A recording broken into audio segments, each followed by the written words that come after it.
Olá, meu nome é Guilherme e eu vou fazer a apresentação dos capítulos 3, 4 e 5 do livro Desafio aos Deuses para a matéria de Hidrologia e Estatística. O capítulo 3 ele começa falando sobre um monge franciscano chamado Luca Pacioli.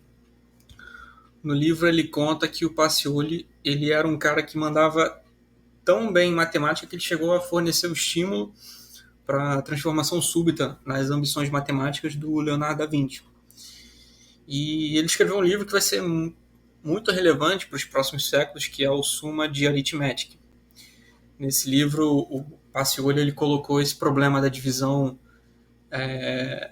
de apostas num jogo interrompido.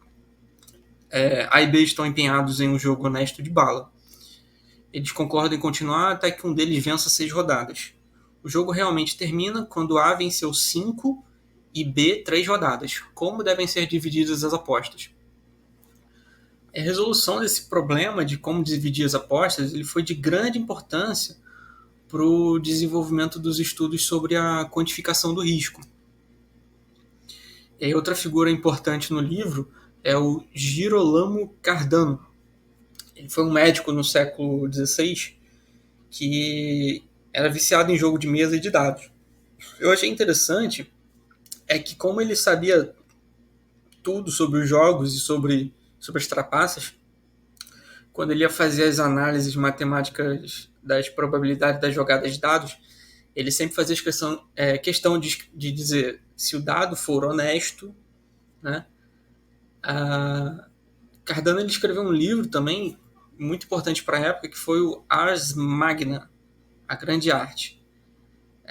O que eu achei interessante foi que o livro ele foi publicado 5 anos após o surgimento do sinal de mais e de menos, e que 17 anos depois do lançamento do livro é que surgiu o sinal de igual.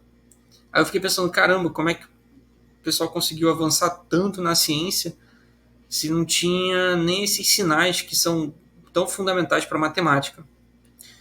E o sinal de igual ele é esse porque o cara que criou disse que não existem duas coisas mais iguais do que um par de paralelas.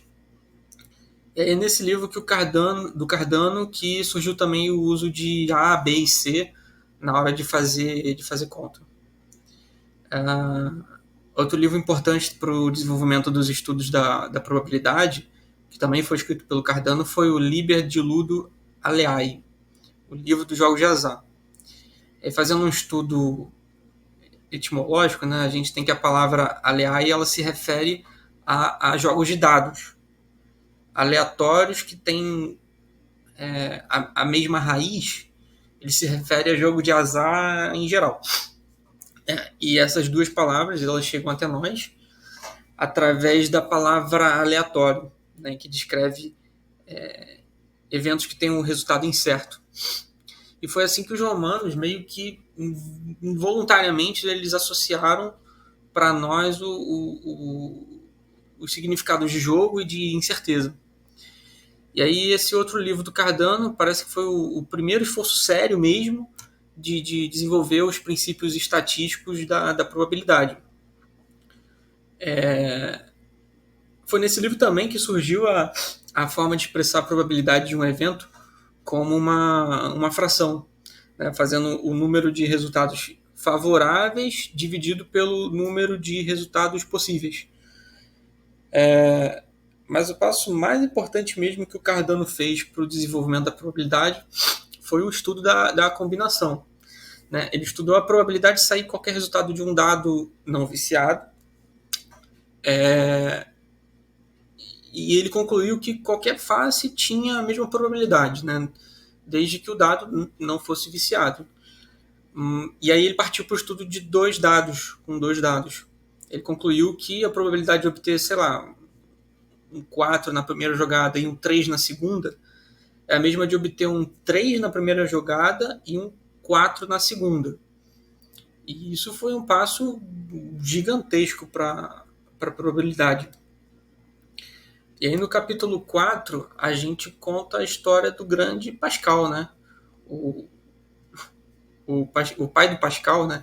ele percebeu logo cedo que o filho era diferenciado, né? Ele levou o Pascalzinho, para um grupo seleto de discussão semanal na casa do sacerdote Marin Mersenne, que além de fazer essas reuniões semanais, né, ele informava por via postal a todo mundo sobre sobre o que havia de novo, né, e importante. E isso, sem dúvida, foi muito importante para a divulgação científica. Acho que naquela época não tinha ainda uma sociedade científica, não tinha revista técnica e também não tinha o Google, né? Só que em 1646 o pai do Pascal ele escorregou no gelo e fraturou o quadril. E aí nisso eles chamaram alguns ortopedistas para cuidar dele, que eram membros da seita católica proselitista dos jansenistas. E para eles tudo que importava era a emoção e a fé. Eles diziam que a razão bloqueava o caminho para a redenção. E aí depois que o pai do Pascal se recuperou, eles ainda ficaram lá mais uns 3 meses por lá para cuidar da alma do Pascal, né? E aí nisso o Pascal ele acabou aceitando a doutrina e abandonou a matemática e a ciência, né? Focando a atenção dele apenas na religião. Só que aí o Pascal ele ficou tão fanático por essas questões religiosas que aos 27 anos ele teve uma paralisia parcial, né, dificuldade de engolir e forte dor de cabeça. E aí os médicos recomendaram que ele voltasse para a vida anterior dele, né, para as práticas hedonistas, né, dele. E aí nisso ele acabou voltando também com os estudos dele e contribuindo até para a hidrostática, né. Em 1654, o Pascal ele entrou em contato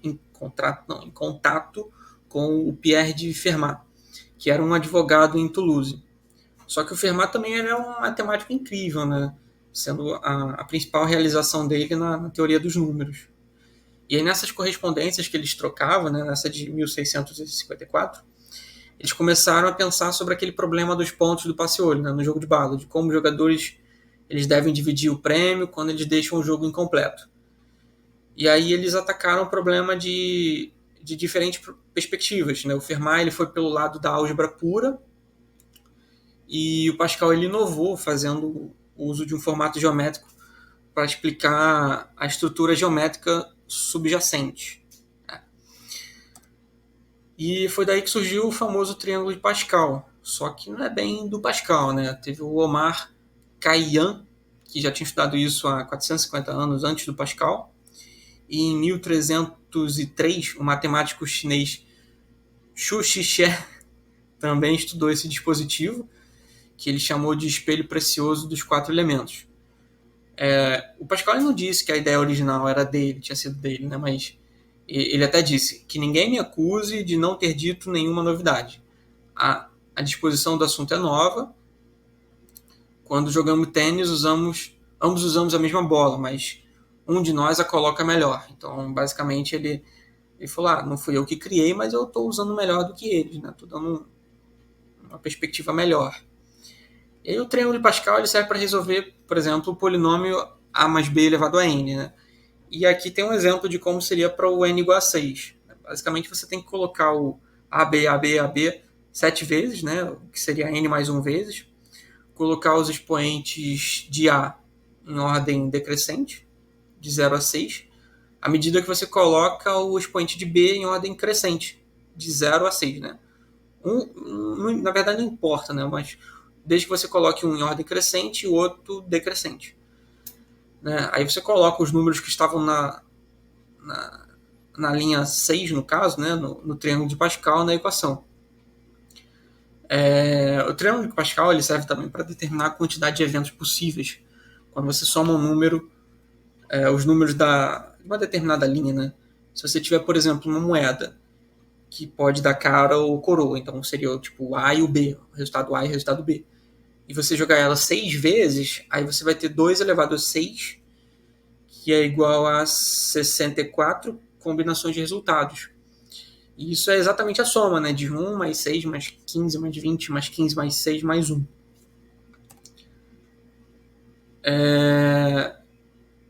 E aí, usando esse conceito o Fermat e o Pascal, eles resolveram, né, o problema dos pontos no jogo de bala, e aí surgiu esse teorema, né, para a solução do problema. Só lembrando, o jogo acaba quando algum deles chega a 6 vitórias, dizendo que, por exemplo, que o A tem 5 vitórias e o B tem 3. Então, o A precisa de mais uma vitória e o B precisa de 3, né? Então, o número de jogos, eles fixam em 3.